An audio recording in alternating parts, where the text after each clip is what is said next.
who needs to adjust first, right? Because it's very much, in my opinion, women need to adjust first, because you all decide, well, women in general decide the dating pool, what it looks like. You know what I'm saying? You all say yes or no to sex. You all say yes or no who's going to be dating who, right? So, I mean, and then not only that, you also have women that pedestalize the women that are single parents, like Kiki Palmer, who else? Rihanna, right? I mean, this is black women that are doing this. I'm not saying it's y'all, but that's what's they. I mean, they are put on a pedestal, right? Not the LeBron James wife. She's not really talked about much. When she is in, should be definitely looked at as somebody that's doing it well. Denzel Washington's wife. You know what I'm saying? These people are not praised enough, right? And so marriage is also not praised enough, and but single motherhood is, and it's typically done by black women. And so, uh, how do you change the fact that black women would prefer to have their some, what is it, hot girl summer in their 20s, and then but then you also have them saying, you know, I want my career before I want my relationships or marriage. When but then on the flip side, you have men on the internet saying, you know what, you need to smash as many women as you can, or you need to wait till you get the bag and then find you somebody, right? So there's this thing that I read. It's a book. It's right here. It's called "Is Marriage for White People." Dr. Ralph Richard Banks. You got it, right? I've- And yeah, and in there, sorry, it's called "Is Marriage for White People." yeah. Now, I was going to say something. I didn't want to cut you off. So, Oh, I'm gonna finish. I'll drop it right here. In there, it says that black men that make over $100,000 a year are less likely to be married. What you have than white men, and white men. And I don't know why we connect to. We always have to compare it to white people, as it, but whatever the case may be. And white men that make over $100,000 are double the time, double times to get married. Yeah. Right? So, and somebody asked the question of why. It's because they have black men are well desired by, especially wealthy black men are well desired by everybody in the world. So, and then and most black women don't want to compete. And I mean, it sounds like a talking point, but that's just what it is. Humble Dad, let's just. well, one of the things.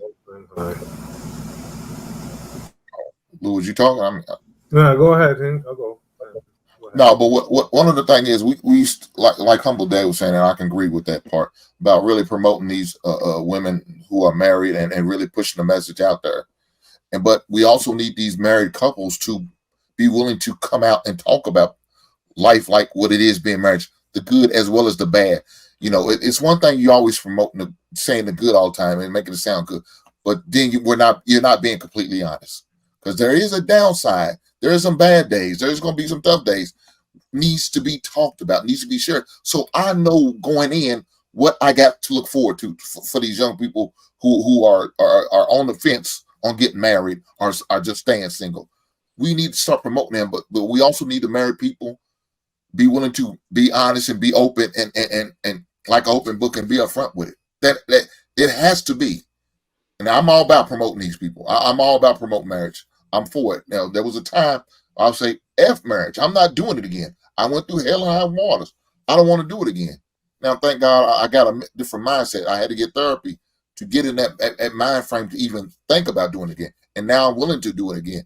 But we need more married couples out here pushing it. They can't just be in the shadows talking about, yeah. But we need you out there pushing it, though.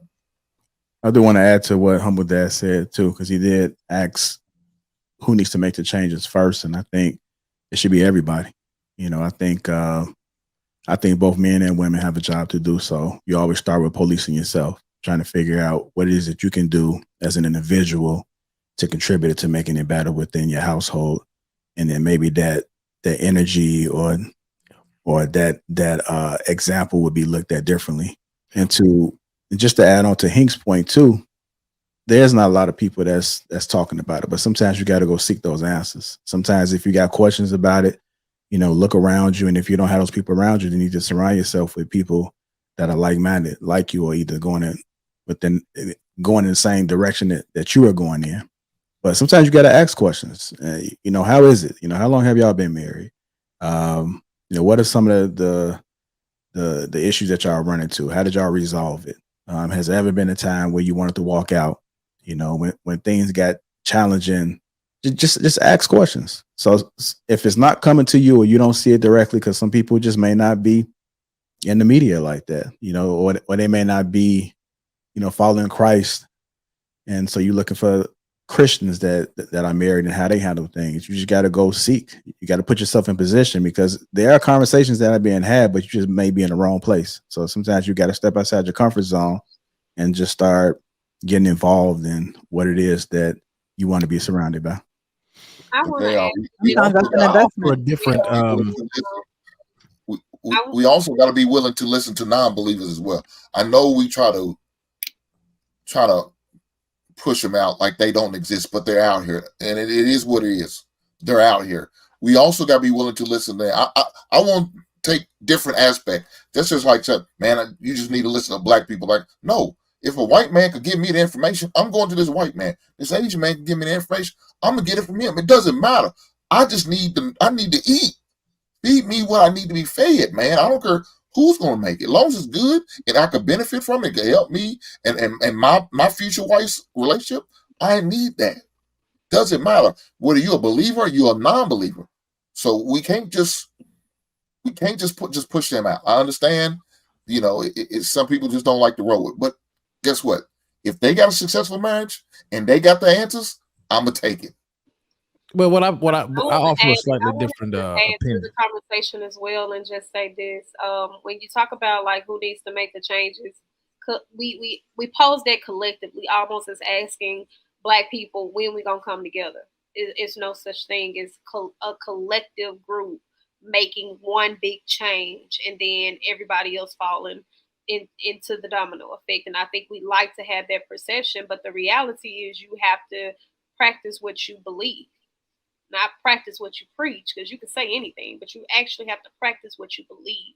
You have to be able to step in front of it. Like Austin mentioned, he don't want to bring no more illegitimate children into the world, or when we are utilizing our platforms and we have these voices. And I do want to say Rihanna's actually not a single mom, but Keke Palmer is promoting single motherhood.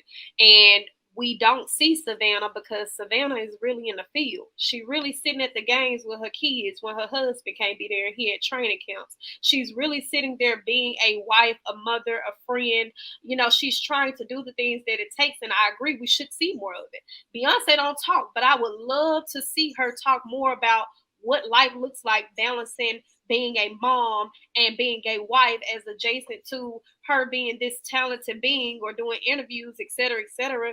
We see all of that. But typically, married people, through the good, bad, or the ugly, they've never been just outside, loud and proud, talking about their marital woes. We seen it with Derrick Jackson, and look what happened.